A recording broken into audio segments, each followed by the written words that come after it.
Hannah Natanson is a narrative enterprise reporter for the Washington Post. She most recently covered the Trump administration's transformation of government, for which she received the 2026 Toner Prize for National Political Reporting. She previously reported on education for 6 years and won a Peabody Award in 2024 for a broadcast series on school gun violence. She was also part of a team of Post journalists awarded the 2022 Pulitzer Prize for Public Service for coverage of the January 6th insurrection at the US Capitol, and part of another team of Post journalists who were finalists for the 2020 Pulitzer Prize for Breaking News for coverage of mass shootings in Dayton and El Paso. Natanson graduated from Harvard, where she served as managing editor of the Harvard Crimson. Please welcome Hannah Natanson.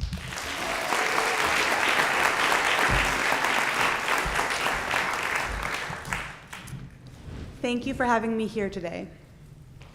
I want to start with congratulations, but also commiseration. Look, I know it's a tough time to be entering a career in journalism. Trust in the news media is historically low. I could list some statistics, but I'm sure you know them already. Jobs are few and getting fewer. I recently read, in my own newspaper, a quote from an expert declaring the media industry, quote, low hire and some fire. The rise of artificial intelligence is alarming many newsrooms across the country. I'm hopeful we will find responsible ways to harness this revolutionary tool, but we might not. You're also graduating at a moment when people in power are taking unprecedented steps to intimidate or silence the free press. I don't think I need to specify an example here. I could keep going with this depressing list, but I don't want to. Actually, I want to convince you that you've made, or are about to make after I finish my ultra-inspiring remarks, the best decision of your lives. Because journalism is not only the foundation of our democracy, it's the most fulfilling work that you will ever do, and the most fun you will ever have. Let me tell you why.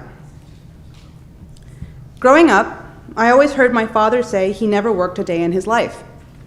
I was confused because he definitely left home for his office each morning. He tried to explain. When he was in his lab conducting scientific research, it didn't feel like work. Imagine, he said, if you woke up every day just desperate to get started on your homework. That didn't help. I didn't get it. My sophomore year in college, I joined the student newspaper, mostly because I thought it would make me stand out from the other medical school applicants. I was pre-med at the time, convinced my future lay in scientific research, like the kind my father did. That fall, the college's dining workers went on strike, and the newspaper put out a call for volunteers. Intrigued, I raised my hand. Soon, I was traipsing across campus for hours every day, missing classes and meals, shadowing weary workers as they shuffled through picket lines. Along with talented fellow student journalists, I began cultivating sources at the uppermost levels of the workers' union. It paid off when, one afternoon, we got a tip that university administrators were beginning secret, earnest negotiations with the union on the highest floor of a random office building. "Stay outside," one of our sources said as the clock ticked toward midnight. "This is the real deal." Close to 2 a.m., we broke news that Harvard and its striking dining workers had reached a tentative agreement ending the strike. We scooped everyone, but especially the Boston Globe. Yet again, I had skipped all my classes. I had been standing around, doing nothing but waiting, since 2 p.m. But I wasn't bored. I wasn't tired. It was mid-October in Massachusetts, and I wasn't even cold.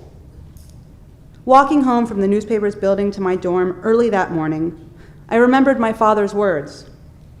For the first time, they made sense.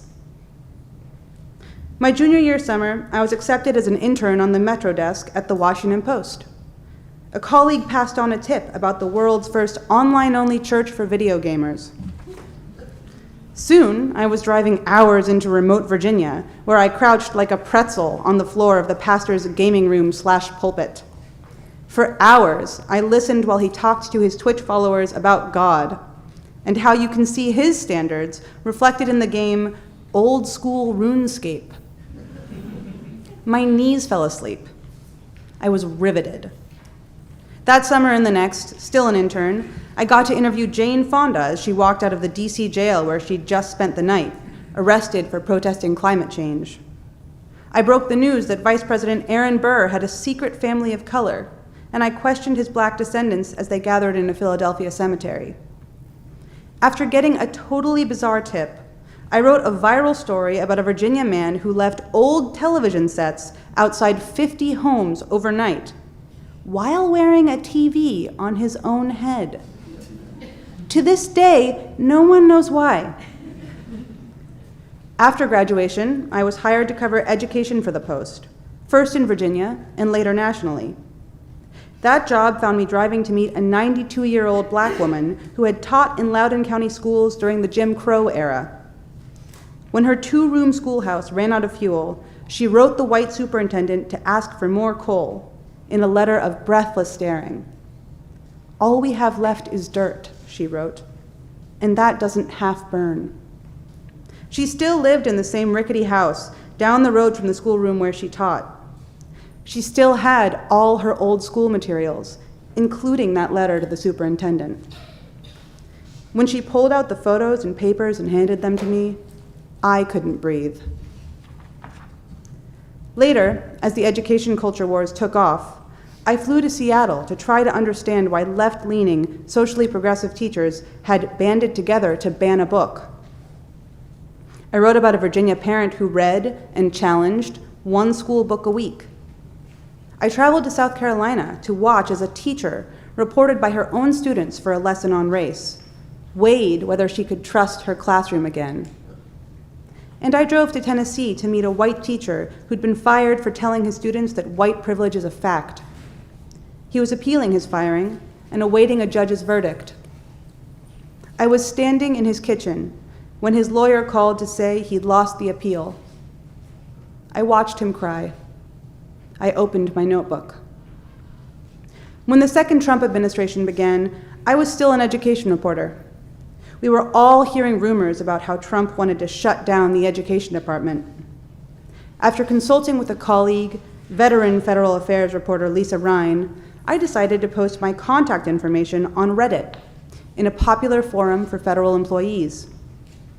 That one post, listing my number on the encrypted messaging app Signal, would ultimately lead me to 1,200 confidential sources across the government. It would lead to a new editor, a new reporting team, and a new beat, Trump's transformation of government. It would lead to 202 stories, 150 million page views, and bylines shared with more than 130 colleagues throughout the Post newsroom. It would lead to a full year of waking up every day to between dozens and hundreds of Signal messages from government workers. Some messages became scoops. Some inspired investigations or narratives. I drove to Maryland for the funeral of a Social Security worker who died of a heart attack at her desk. I flew to Nevada to chronicle one federal worker's pain as his job and wife faded away in tandem, eroding his trust in Trump. I traveled to Wyoming to shadow 3 elderly Forest Service workers who came out of retirement to save their forest after Trump's staff cuts. I tagged along as one of the workers, aged 81, cleaned 5 bathrooms. Because of budget cuts, he used exactly 1 paper towel per toilet. Many, many more Signal chats stayed just that, conversations. Federal workers were scared or hurting or suicidal. All they wanted was someone to listen. I knew I was helping the Post tell stories about what Trump was doing to the federal government and the consequences that the public would never have learned about otherwise. But I was working all the time. I was permanently stuck to Signal and my cell phone. I was barely sleeping. I was so worried about getting something wrong or getting someone in trouble. It was all I could think about. My friends stopped asking to hang out. My parents stopped asking us to dinner. My husband, for painful hours, stopped speaking to me. So, I know I told you at the start of this speech that journalism is fun, and I also know that what I'm describing doesn't sound like fun. And yes, I admit it. I would be lying if I called much of last year, or to be honest, much of this one so far, fun. And here's where I want to let you in on a few more deep secrets of the journalism universe. Sometimes, this career is deeply unfun, even when it's most fulfilling. Because sometimes, even knowing you're producing meaningful work won't carry you through the darkness, the exhaustion, the fear for your sources, for your truth, for yourself. That's when, if you're working in the right kind of place, with the right kind of people, you learn something else about reporting. Despite what you may have seen in some movies, journalism is truly a team sport. I want to go back to one statistic from last year. I shared bylines with more than 130 other reporters. That's because for every single tip that came into my signal, there was a Washington Post colleague ready and willing to help. We had journalists inside the Defense Department who could confirm the agency was planning to cut its budget by nearly 10%. Other reporters were sourced up at Social Security, able to uncover how Trump officials overrode career staff to list 6,000 living immigrants as dead. Still another colleague was a one-woman network spanning the entire intelligence community, and yet another knew what the Education Department was doing before its secretary did. When I tearfully approached my colleague William Wan to share the flood of suicidal messages from federal workers, he knew what to say. We have to write about this. We spent months reporting a feature about government employees' declining mental health, interviewing families about their worst moments to reveal the human cost of Trump's federal cuts. None of this soup could have become stories without our editors, who worked nights and weekends and Christmas Eve to turn out news, features, and narratives. They quashed the less than excellent ideas and directed us towards better ones. They almost always rushed out scoops faster than our competitors. Later, after the FBI raided my home, my colleagues showed up in another way. My editor, Mike Madden, answered the phone at 6 a.m. and stayed on the line for 3 hours. The Post executive editor, Matt Murray, made clear immediately that the newspaper's full, phenomenal legal team would mobilize to fight for the First Amendment, which they continue to do in court today. The morning of the raid, an editor drove me to work, dodging paparazzi on what was supposed to be a day off to celebrate her 50th birthday. Still another editor left a necklace of red chili peppers on my desk. A colleague invited me on soul-healing walks in the Rock Creek woods. One day this spring, I opened an Amazon package and found a white watch. Someone at the Post had ordered a replacement Garmin for the one federal agents took. About 10 years ago, when I was starting at the Post as an intern, someone gave me a copy of legendary editor Ben Bradlee's memoir, A Good Life. I reread it recently. You should all read it yourselves. Journalism back then faced its challenges too.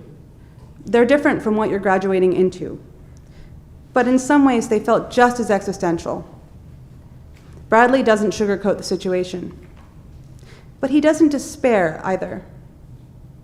He shares two pieces of wisdom, in particular, that I want to pass to you.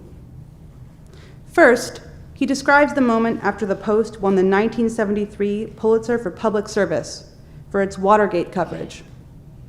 As Bradlee tells it, Bob Woodward and Carl Bernstein sidled into his office the morning afterward, saying they wanted to talk. Bradlee soon realized they were, as he puts it, not overjoyed. They wanted to know why the Pulitzer had gone to the Post and not to them individually. The answer was perfectly simple, Bradley writes. Newspapers win the public service Pulitzer Prizes, not reporters. Journalism's highest honor goes to the institution, to the team.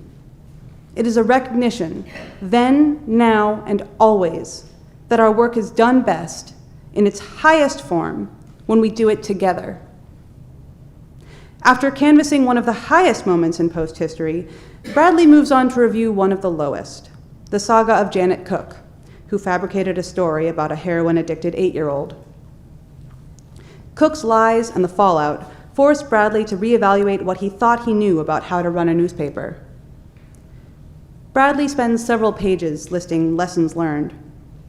At the bottom of the last page, he offers one more. Never get discouraged by how easily things can go wrong, how hard it is to find the truth, he writes. Think of something else you'd rather be doing, if you can.